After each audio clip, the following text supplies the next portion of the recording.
Hello everyone. My name is Amber. Um, I always have a hard time introducing myself because there are a lot of things about me that I usually share with people, but not all of them I share with everyone. So I just wanted to come on here and kind of outline kind of bullet points of where I've been in my life, where I am now, stuff like that, so you guys can maybe get to know me a little bit better. So my name is Amber Wenger. I go by Amber Noel on Facebook. So I grew up in Kentucky. I didn't move to Maryland until I was 13, and my family, of course, I wasn't the one moving by myself. It was my family. What am I saying? So I was born in Kentucky. I was born Mennonite as well. So I was born into an old order Mennonite family. And so, we didn't have electricity. We got around by horse and buggy. My family didn't have a farm when I was a kid, but they have one now. And yeah, it just lots of interesting stories there. I am writing a book, so be sure to keep up to date.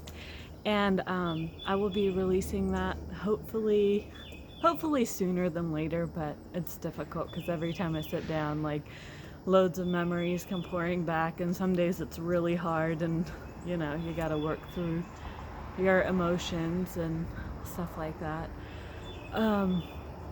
But yeah, that'll kind of give you guys a more in-depth, more detailed version of me and why I am the way that I am, because I'm very odd, and I don't know, maybe that explains some of it. So anyways, grew up Mennonite. I moved to Maryland with my family when I was 13, and then as is typical for Mennonite children, when you are 14 or 8th grade, you're done with school. So obviously that didn't prep me well for life. So in case I failed to mention, I am not Mennonite anymore, if you can't tell.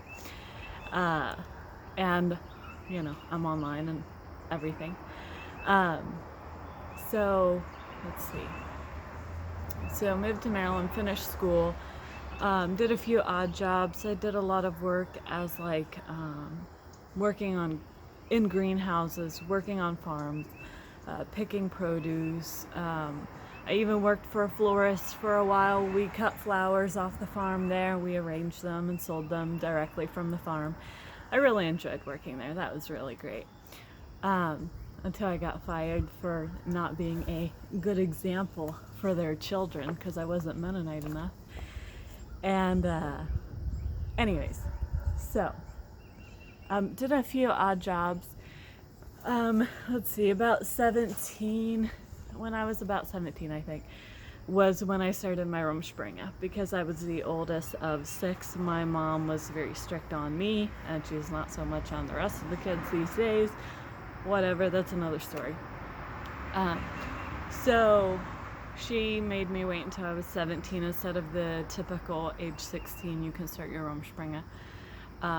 It is certainly blown out of proportion if you see it on TV. Like, that was not my experience. That's not what I'm going through now, in case you were wondering. It's very much just a time when you're supposed to go out and meet people your own age and kind of figure out who you might want to marry and settle down with.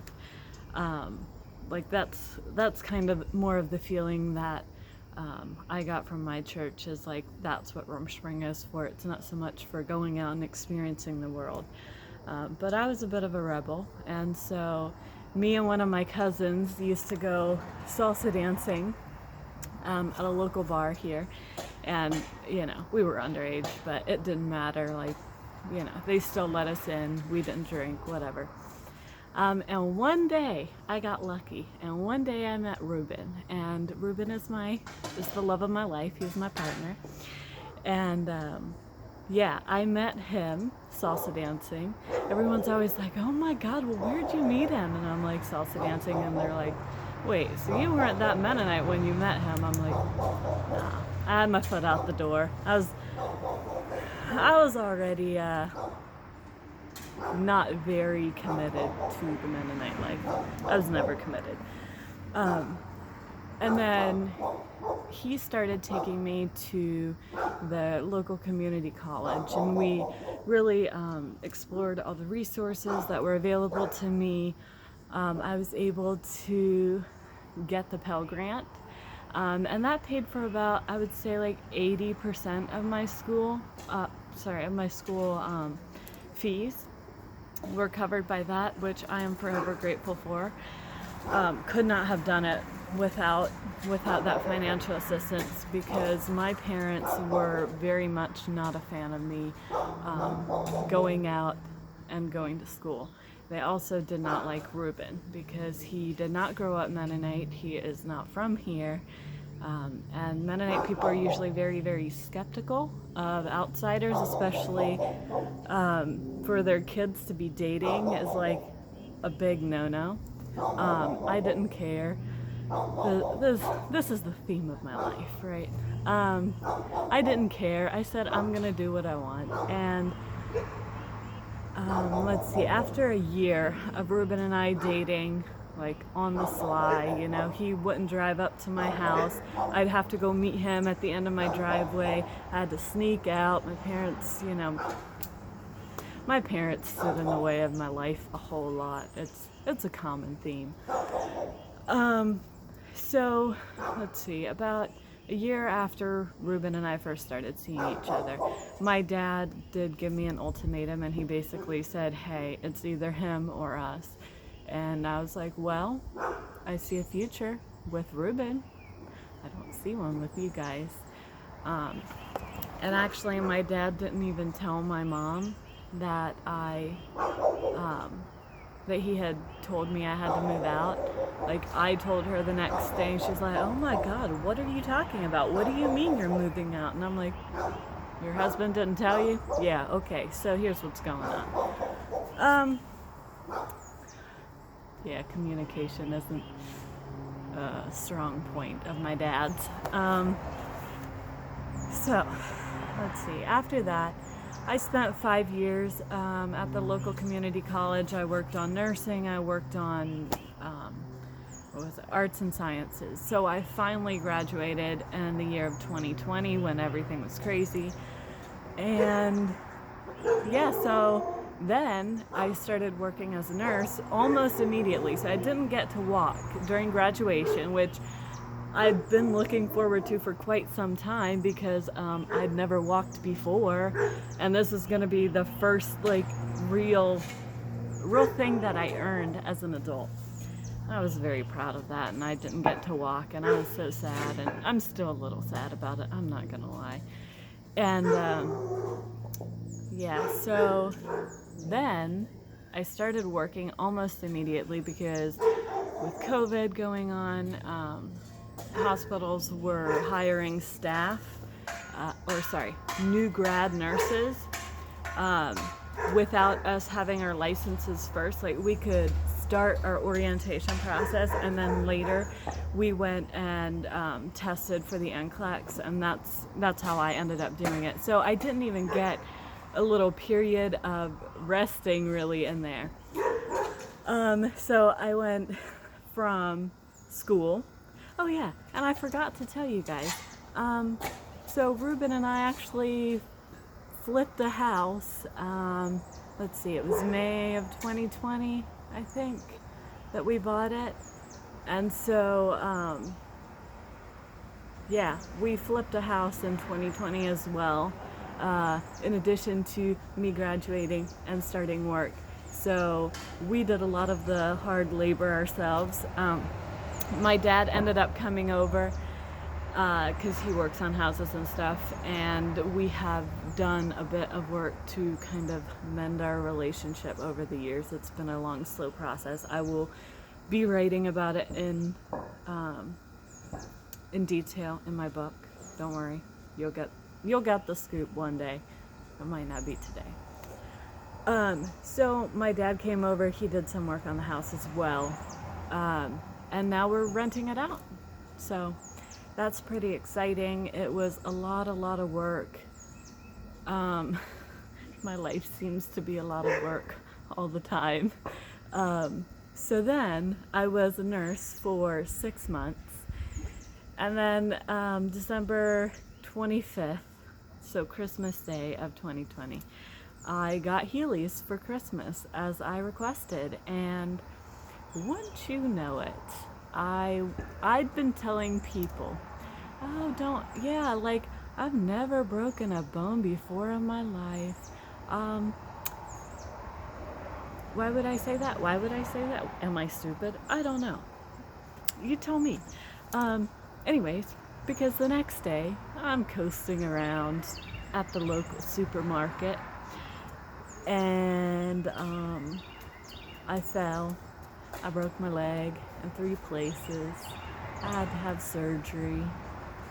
I got a titanium rod in my leg.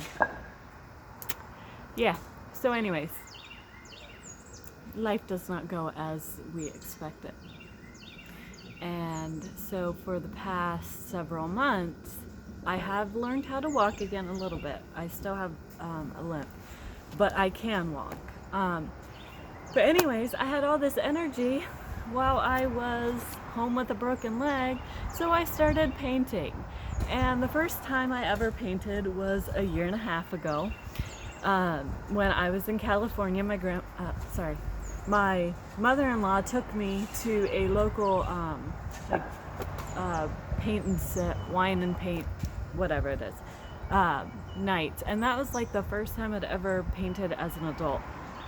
And then I'd spent a lot of time like stressing about brush painting, following tutorials and whatever, and it was just not speaking to me. It just made me sad. And so I started palette knife painting in like February of this year, 2021. And that just spoke to me. The first painting I did, it just flowed out of me onto the canvas. It was effortless, it was fun, it looked nice, it made me happy.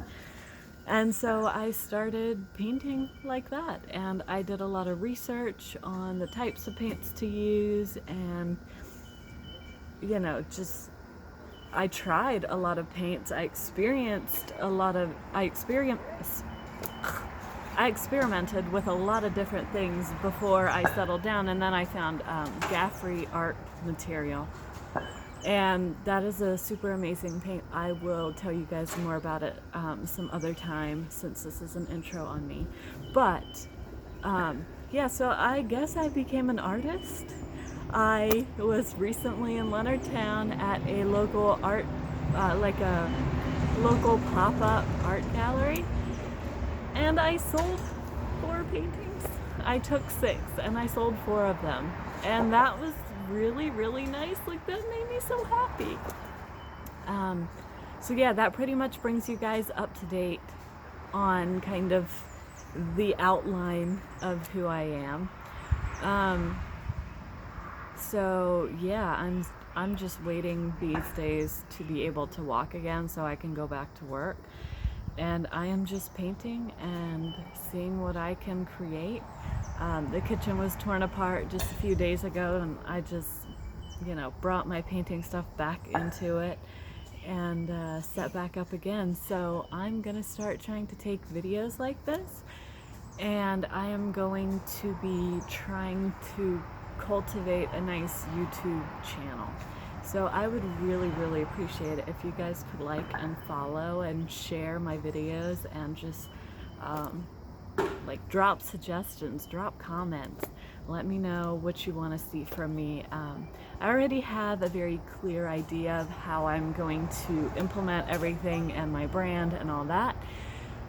But I am only one person, and I have a lot of skills, but not really video editing or filming or internet skills. I don't have those. So bear with me as I figure it out. It might take me a while, but I'm working on stuff. So peace out. Thank you so much for watching. Bye-bye.